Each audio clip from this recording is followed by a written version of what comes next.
जय हिंद दोस्तों। स्वागत है आप सभी का मेरे YouTube channel the last of tutorial में। वेद कितने हैं?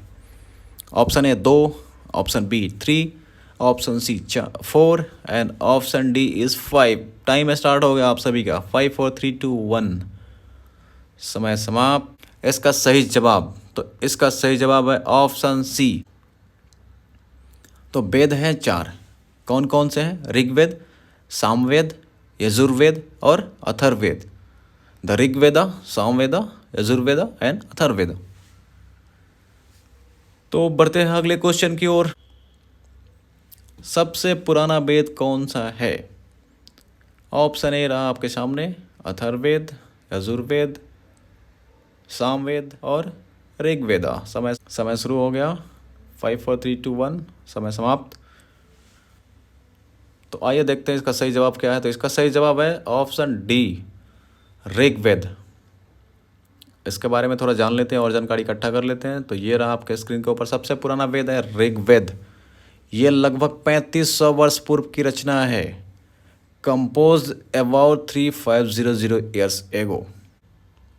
कमेंट बॉक्स में जरूर लिखें। अगला क्वेश्चन, ऋग्वेद में कितनी प्रार्थनाएं हैं? ऋग्वेद में कितनी प्रार्थनाएं हैं? ऑप्शन ए 1000 से ज़्यादा, ऑप्शन बी 1000 से कम, ऑप्शन सी 5000 से ज़्यादा, ऑप्शन डी 10,000 से ज़्यादा। समय शुरू हो गया है। समय समाप्त भी हो गया, क्योंकि 5 सेकंड तो यूँ निकल जाते हैं आपके सोचते सोचते। आइए देखते हैं इसका सही जवाब है 1000 से ज़्यादा। ये रहा आपके स्क्रीन के ऊपर। और इसके बारे में, ऋग्वेद में टोटल 1028 सूक्त हैं। आगे बढ़ते हैं अगले क्वेश्चन की ओर। ये रहा आपके स्क्रीन के ऊपर। ऋग्वेद की प्रार्थनाओं को क्या कहते हैं? ऑप्शन ए उपवेद, ऑप्शन बी गीत, ऑप्शन सी है सूक्त और ऑप्शन डी है इनमें से सभी। समय समाप्त।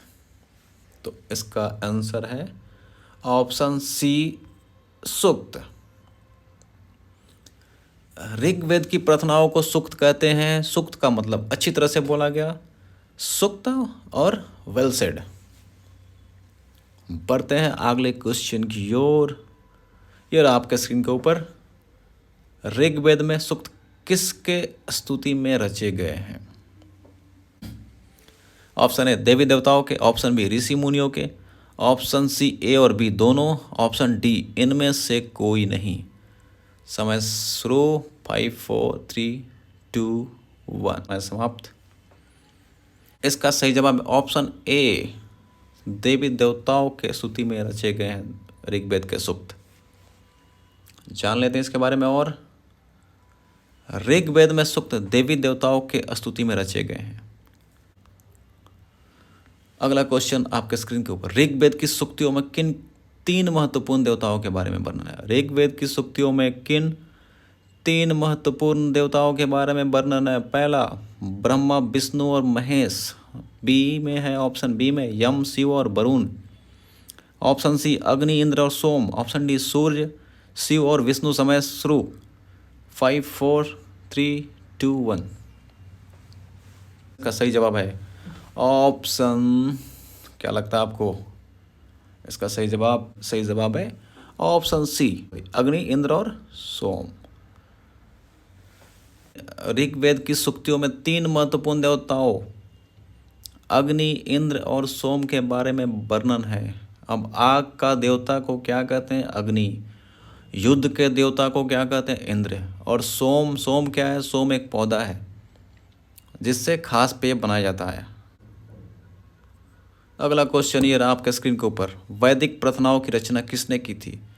ऑप्शन ए ऋषियों ने, ऑप्शन बी देवताओं ने, ऑप्शन सी ए और बी दोनों ने, इनमें से कोई नहीं। Option D. समय शुरू हो गया।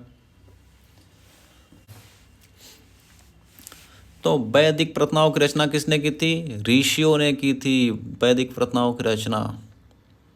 Option A is the right answer. तो वैदिक प्रार्थनाओं की रचना ऋषियों ने की थी। आचार्य विद्यार्थियों को इन्हें अक्षरों, शब्दों और वाक्यों में बांटकर सस्वर पाठ द्वारा कंठस्थ करवाते थे। अधिकांश सूक्तों के रचयिता सीखने और सिखाने वाले पुरुष थे। कुछ प्रार्थनाओं की रचना महिलाओं ने भी की थी। अगला क्वेश्चन है, ऋग्वेद की भाषा क्या है? पहला है पाक संस्कृत या वैदिक संस्कृत, ऑप्शन बी प्राकृत, ऑप्शन सी ब्राह्मी और ऑप्शन डी है ए और बी दोनों। समय शुरू हो गया, समय समाप्त। इसका सही जवाब है पाक संस्कृत या वैदिक संस्कृत।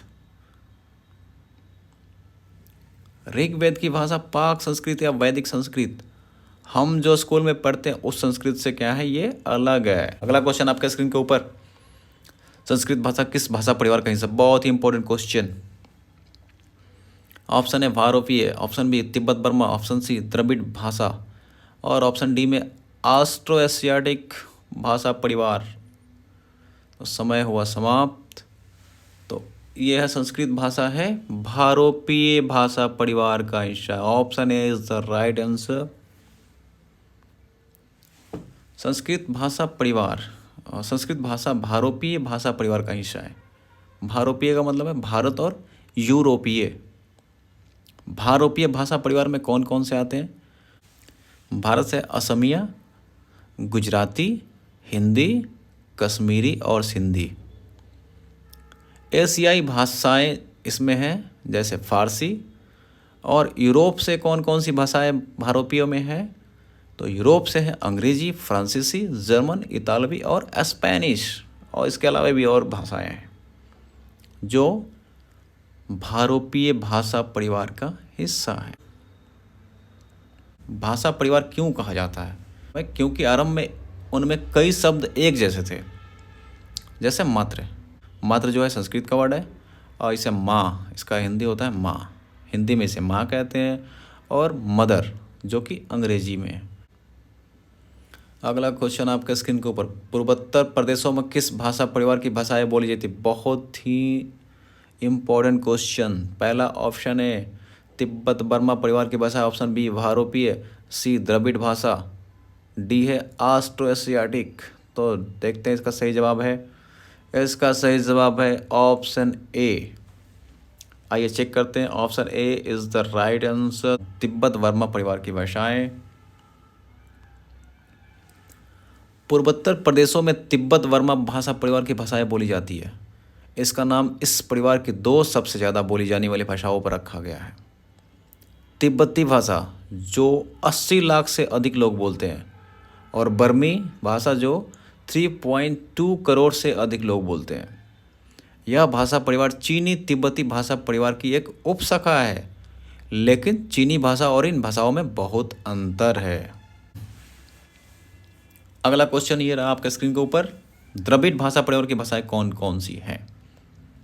तमिल, तेलुगु, बी में है मराठी और गुजराती, ऑप्शन सी कन्नड़ और मलयालम, ऑप्शन डी ए और सी दोनों। समय शुरू। तो आइए अब इसका सही जवाब ढूंढते हैं। इसका सही जवाब है ऑप्शन ए और सी दोनों, तमिल, तेलुगु, कन्नड़ और मलयालम। द्रविड़ भाषा परिवार की भाषाएं तमिल, तेलुगु, कन्नड़, मलयालम और तुलु है। उत्तर और पूर्व भारत की कुछ भाषाएं जैसे ब्राह्मी, गोंडी, कुडुख जो कि द्रविड़ भाषा परिवार से संबंधित है। अगला क्वेश्चन ये रहा आपके स्क्रीन के ऊपर, झारखंड और मध्य भारत के कई हिस्सों में बोली जाने वाली भाषाएं किस भाषा परिवार की हैं? ऑप्शन ए भारोपीय, option B Tibbat Burma, option C Austro Asiatic, option D A और बी दोनों। तो इसका सही जवाब ढूंढते हैं। इसका सही जवाब है ये रहा आपके स्क्रीन के ऊपर। समय हुआ समाप्त। तो ये है ऑस्ट्रो एशियाटिक भाषा परिवार। झारखंड और मध्य भारत के कई हिस्सों में बोली जाने वाली भाषाएं ऑस्ट्रो एशियाटिक भाषा परिवार का हिस्सा है। ऑस्ट्रो एशियाटिक भाषा के बारे में जानते हैं। यह प्राचीन भाषा परिवार मुख्य रूप से भारत में झारखंड, छत्तीसगढ़, उड़ीसा और पश्चिम बंगाल के ज़्यादातर हिस्सों में बोली जाती है। संख्या की दृष्टि से इस परिवार की सबसे बड़ी भाषा संथाली या संताली है। यह पश्चिम बंगाल, उड़ीसा और झारखंड में मुख्य रूप से बोली जाती है। इस परिवार की अन्य मुख्य भाषाओं में हो, मुंडारी, भूमिज, संथाली, खड़िया, सावड़ा इत्यादि भाषाएं हैं। अगला क्वेश्चन ये रहा आपके स्क्रीन के ऊपर। इनमें से कौन सा कथन सत्य है? ऑप्शन ए, ऋग्वेद का उच्चारण किया जाता है, ऋग्वेद का श्रवण किया जाता है, ऋग्वेद को पढ़ा जाता है। ऑप्शन डी, ए और बी दोनों। समय शुरू हो गया।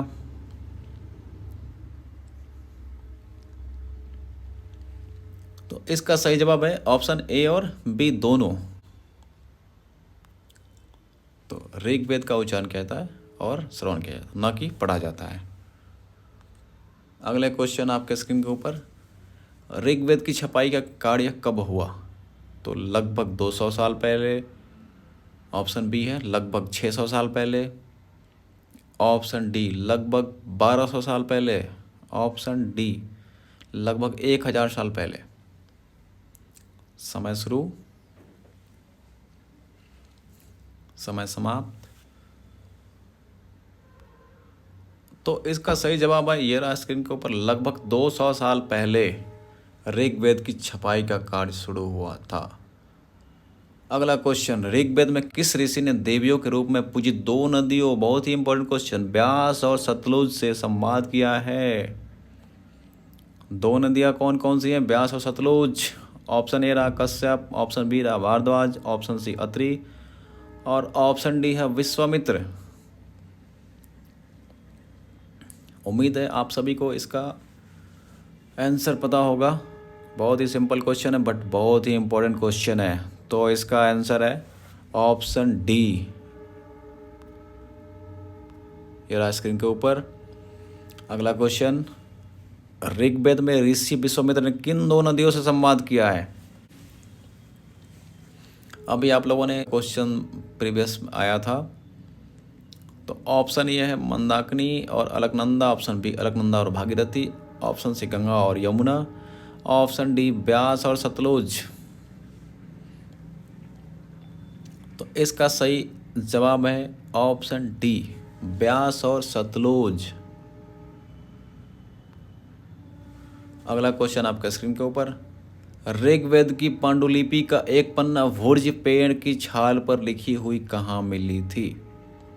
पुणे महाराष्ट्र में, हिमाचल प्रदेश में, ऑप्शन सी है कश्मीर में, ऑप्शन डी इनमें से कोई नहीं। तो इसका सही जवाब है, समय समाप्त होने देते हैं, इसका सही जवाब है कश्मीर में मिली थी ये। इस पांडुलिपि का प्रयोग लगभग 150 साल पहले ऋग्वेद को सबसे पहली बार छापने के लिए प्रयोग किया गया था। इस पांडुलिपि को देखकर अंग्रेजी अनुवाद तैयार हुआ। समझ गए? यह पांडुलिपि पुणे महाराष्ट्र के एक पुस्तकालय में सुरक्षित है। मिली थी कश्मीर में, रखी गई है पुणे महाराष्ट्र के एक पुस्तकालय में। अगला क्वेश्चन ये रहा आपके स्क्रीन के ऊपर।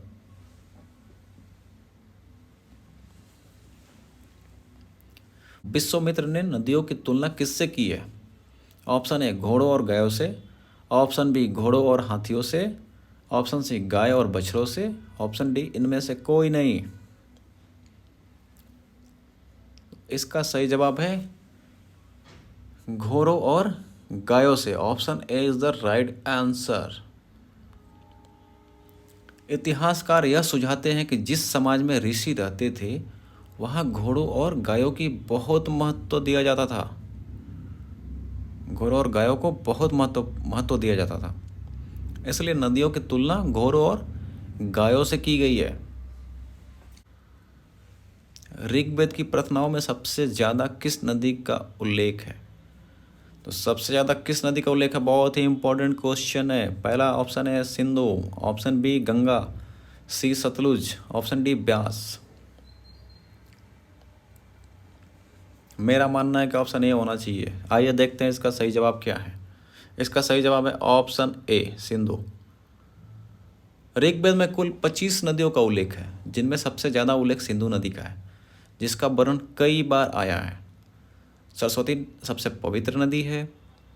गंगा और यमुना नदी का उल्लेख सिर्फ एक बार हुआ है। ऋग्वेद में प्रार्थनाएं, ऑप्शन ए, ऋग्वेद में प्रार्थनाएं हैं किन के बारे में? मवेशियों के लिए, घोड़ों की प्राप्ति के लिए, बच्चों खासकर पुत्रों के प्राप्ति के लिए।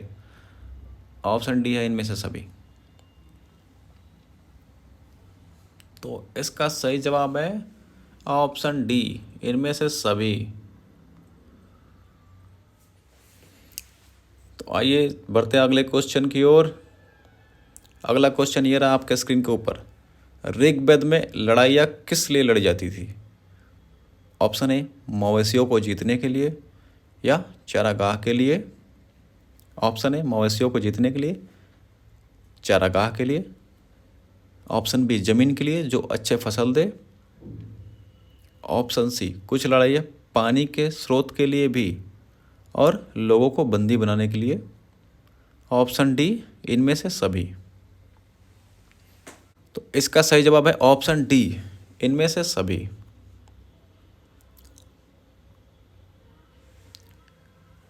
मवेशियों को जीतने के लिए, चारागाह के लिए, जमीन के लिए जो अच्छे फसल दे, और कुछ लड़ाइयाँ पानी के स्रोत के लिए और लोगों को बंदी बनाने के लिए लड़ी जाती थी। ऋग्वेद में जीते गए धन का कुछ भाग सरदार रख लेते थे तथा कुछ हिस्सा पुरोहित को दिया जाता था। शेष धन आम लोगों को बांट दिया जाता था। कुछ धन यज्ञ कराने के लिए भी प्रयुक्त होता था। अगला क्वेश्चन है, यज्ञ की आग में देवी देवताओं के लिए किन चीज़ों की आहुति दी जाती थी? ऑप्शन ए, घी और अनाज। ऑप्शन बी, चांदी और सोने के सिक्के। ऑप्शन सी, कभी कभी जानवरों की। ऑप्शन डी, ए और सी दोनों। तो इसका सही जवाब है option C, option D, A और सी दोनों।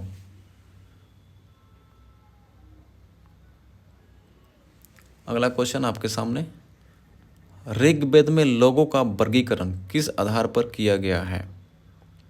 ऑप्शन ए है उनके काम और भाषा के आधार पर।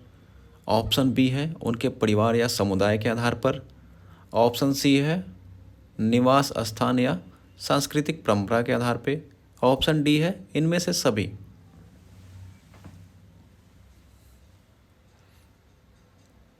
तो सही जवाब रहा ये आपके स्क्रीन के ऊपर। Option D is the right answer, इनमें से सभी।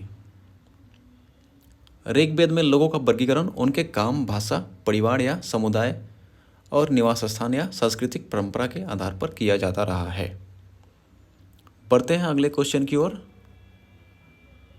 हाँ, इसके अलावा भी और इसमें लिखी गई कुछ बातें हैं। ऐसे दो समूह हैं जिनका वर्गीकरण काम के आधार पर किया गया है। वे हैं पुरोहित, जिन्हें कभी कभी ब्राह्मण कहा जाता था, और दूसरे लोग थे राजा। अगला क्वेश्चन ये रहा आपके स्क्रीन के ऊपर। जनता या पूरे समुदाय के लिए किन दो शब्दों का इस्तेमाल होता था? ऑप्शन ए है जन और विस। ऑप्शन बी, जनतंत्र। ऑप्शन सी, जन समुदाय। ऑप्शन डी, इनमें से कोई नहीं।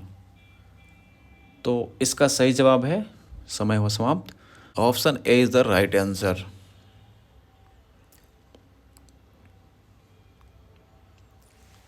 जनता या पूरे समुदाय के लिए दो शब्दों का इस्तेमाल होता था। एक था जन और दूसरा था विस, जिससे वैश्य शब्द निकला है। अगला क्वेश्चन आपके स्क्रीन के ऊपर, विस से कौन सा शब्द निकला है? ऑप्शन ए है विस, दूसरा है ऑप्शन बी है वैश्य, ऑप्शन सी है समुदाय, और ऑप्शन डी है नन ऑफ द एबव। तो समय हुआ समाप्त। देखते हैं इसका सही जवाब। तो सही जवाब है वैश्य।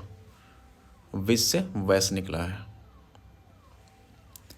अगला क्वेश्चन आपके स्क्रीन के ऊपर, ऋग्वेद में उल्लेखित जनों और विस के नाम कौन कौन से हैं?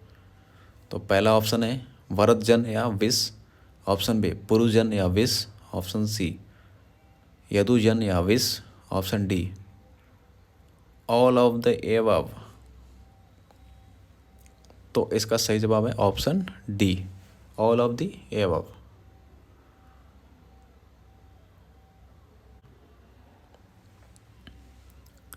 ऋग्वेद में विष और जनों के नाम मिलते हैं, इसलिए हमें पुरुजन या विष, भारतजन या विष, यदुजन या विष जैसे कई उल्लेख मिलते हैं।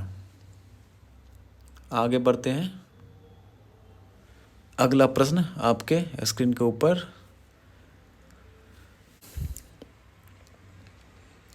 ऋग्वेद में जिन लोगों ने प्रार्थनाओं की रचना की वे कभी कभी अपने आप को, यहाँ पे खाली स्थान है, डैश डैश डैश कहते थे तथा विरोधियों को डैश या डैश कहते थे। खाली स्थान को भरना है यहाँ पे। ऑप्शन ए रहा आर्य, दस या दस्यु, ऑप्शन बी है वैश्य, दास या दस्यु, ऑप्शन ए में भी आर्य, दास या दस्यु, ऑप्शन बी रहा वैश्य, दास या दस्यु, ऑप्शन सी राजा, दास या दस्यु, ऑप्शन डी है इनमें से कोई नहीं। तो सही जवाब है इसका ऑप्शन ए आर्य, दास या दस्यु। ऋग्वेद में जिन लोगों ने प्रार्थनाओं की रचना की वे कभी कभी अपने आप को आर्य कहते थे तथा विरोधियों को दास या दस्यु कहते थे।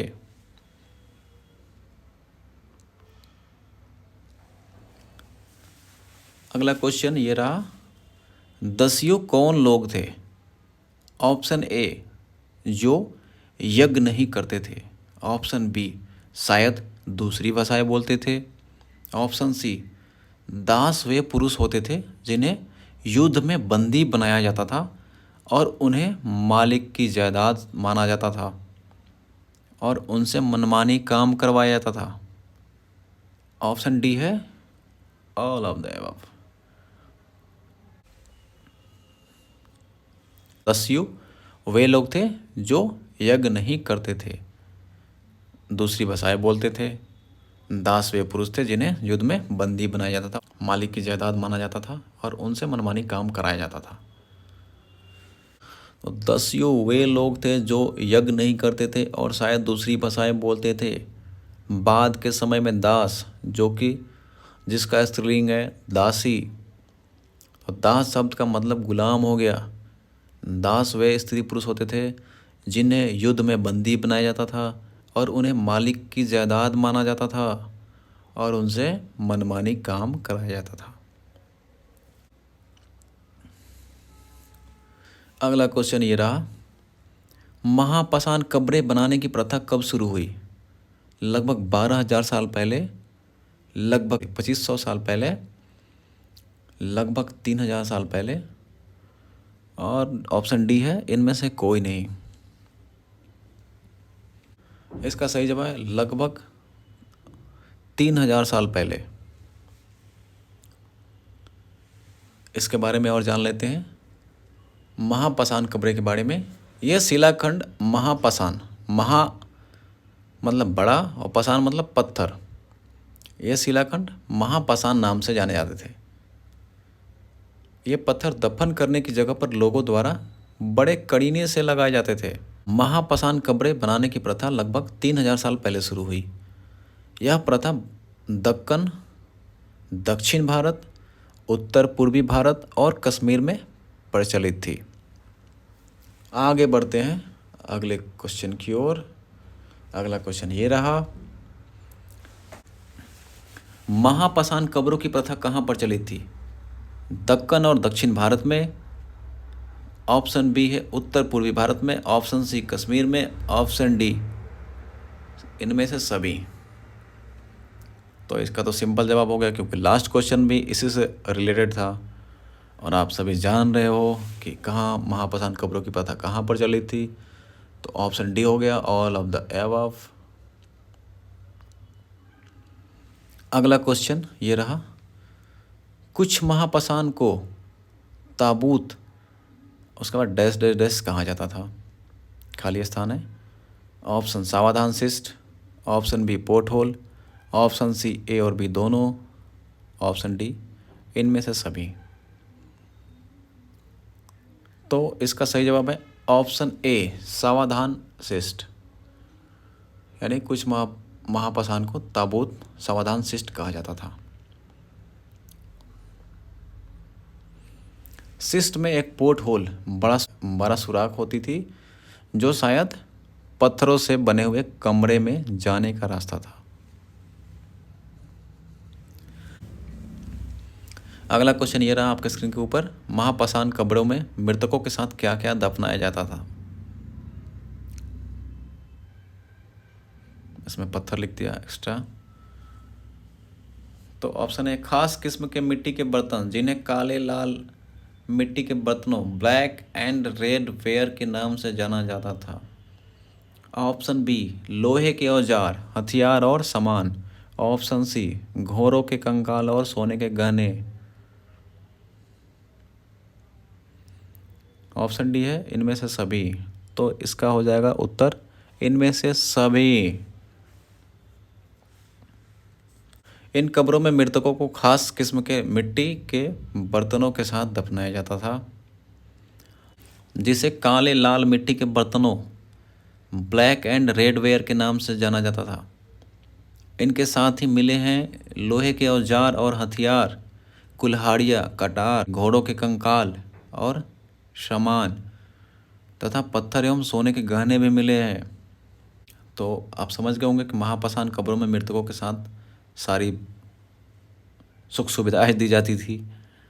उनका यह मानना होता था कि भाई हाँ मरने के बाद भी जीवन है, इसलिए इन लोगों ने मिट्टी के बर्तन भी डाल दिए, गहने भी डाल दिया, हथियार भी डाल दिया, कुल्हाड़ियाँ भी डाल दिया, या ऐसी अवधारणाएँ थीं। उनको लगता था कि मरने के बाद भी जीवन है। अगला क्वेश्चन है महापाषाण कब्रों के पास गोलाकार लगाए गए पत्थर या चट्टान किस काम के लिए होते थे। ऑप्शन ए है गड्ढे खोदने के लिए, ऑप्शन बी है सजावट के लिए, ऑप्शन सी है जंगली जानवरों से रक्षा के लिए, ऑप्शन डी है चिन्हों का काम करते थे जहां लोग ज़रूरतानुसार शवों को दोबारा दफना सके।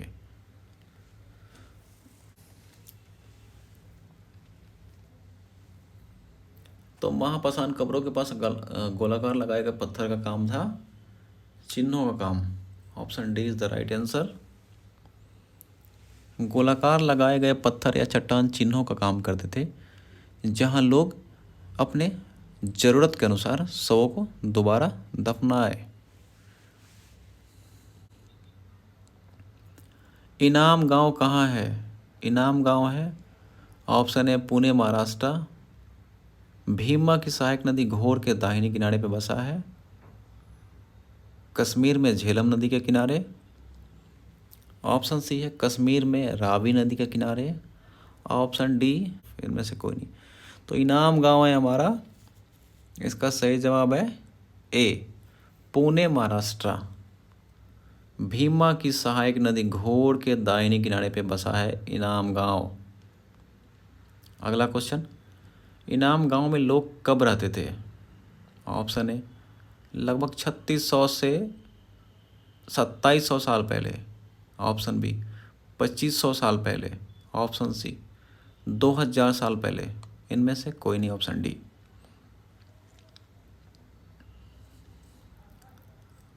तो इसका सही जवाब है लगभग 3600 से 2700 साल पहले, ऑप्शन ए।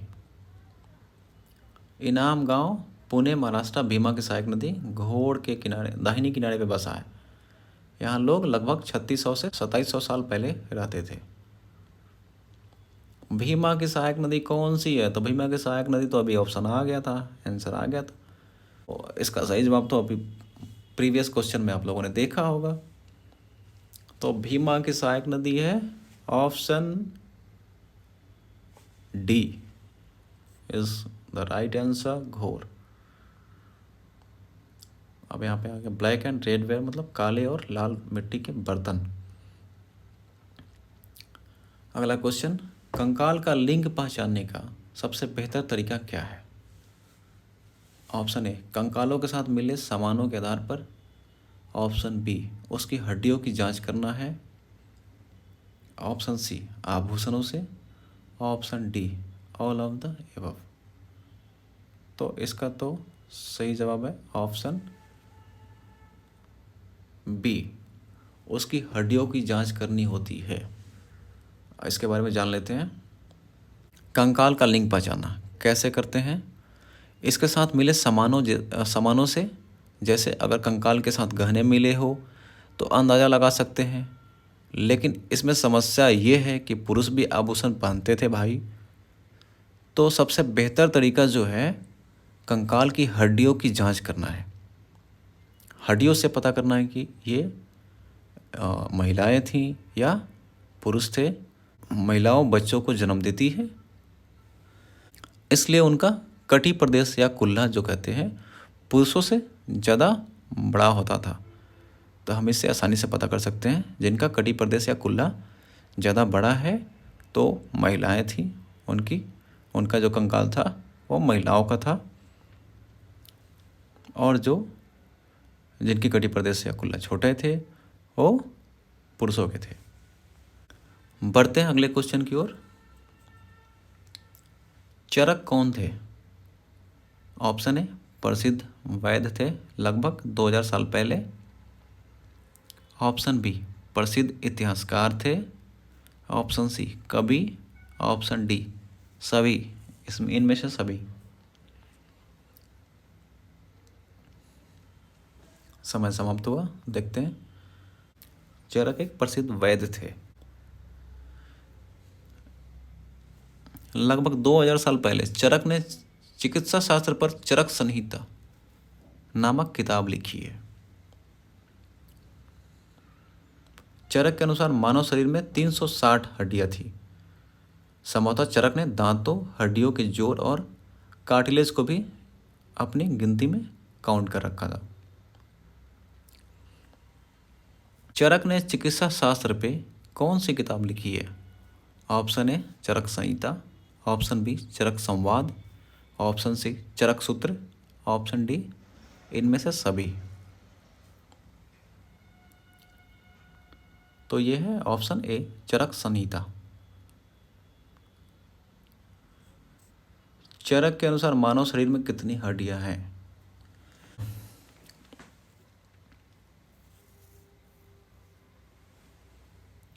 तो इसका सही जवाब है ऑप्शन ए में 360 है, ऑप्शन बी में 209 है, ऑप्शन सी में 200 है, ऑप्शन डी में 206 है। तो option A is the right answer, 360। अगला क्वेश्चन, इनाम गांव में पुरातत्वविदों को क्या मिला है? ऑप्शन ए अनाज के बीज जैसे गेहूं, जौ, चावल, दाल आदि, ऑप्शन बी जानवरों की हड्डियां जैसे गाय, बैल, भैंस, बकरी आदि, ऑप्शन सी कई रसभड़ियाँ जैसे बेर, आंवला, जामुन आदि, और ऑप्शन डी है ऊपर दिए गए सभी। तो इसका सही जवाब है ऑप्शन डी। अनाज जौ, गेहूं, बाजरा, चावल, दाल, मटर और तिल के बीज मिले हैं इनाम गांव में। जानवर में मिले हैं गाय, बैल, भैंस, बकरी, सूअर, हिरन, कुत्ता, घोड़ा, खड़ाहा, कृष्णमृग, नेवला, कछुआ, सांभर, चिड़िया, घड़ियाल, केकड़ा और मछली की हड्डियाँ। और फल में क्या मिले हैं? बेल, आंवला, जामुन, खजूर और कई रसभड़ियाँ मिले। अगला क्वेश्चन है, महापाषाण कब्रों में कंकालों के साथ मिले सामान से क्या पता लगता है? ऑप्शन है मृतक की सामाजिक स्थिति, ऑप्शन बी मृतक का धर्म, ऑप्शन सी ए और बी दोनों, ऑप्शन डी इनमें से कोई नहीं। तो महापाषाण कब्रों में कंकालों के साथ जो मिले सामान है उससे तो यही पता चलता है कि मृतक की सामाजिक स्थिति क्या थी।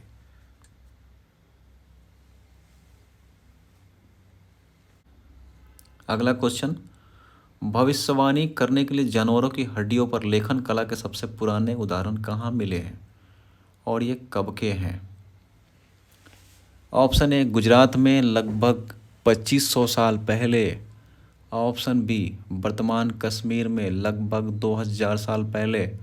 ऑप्शन सी चीन में लगभग 3500 साल पहले। ऑप्शन डी इनमें से कोई नहीं।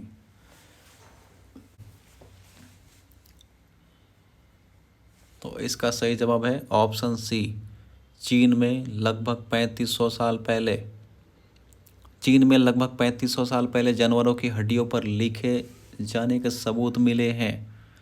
इन हड्डियों को भविष्यवाणी करने वाली हड्डियां भी कहा जाता था। राजा लोग लिपिकारों से इन हड्डियों पर सवाल लिखवाते थे। जैसे क्या लिखवाते थे भाई? क्या वे युद्ध जीतेंगे? क्या उनके फसल अच्छे होंगे? क्या उन्हें पुत्र की प्राप्ति होगी? इन हड्डियों को आग में डाल दी जाती थी और वो चटक जाती थी। इसके बाद भविष्यवक्ता इन हड्डियों को अध्ययन करते थे और दरारों को ध्यान से देखकर भविष्यवाणी करते थे। अब सारे क्वेश्चंस ख़त्म हो गए। अब यहाँ पे कुछ वर्ड मीनिंग्स बचे हुए हैं, वो भी प्रोनाउंसिएशन के साथ है। आप लोगों को अच्छा लगे तो देख लेना। स्केलेटन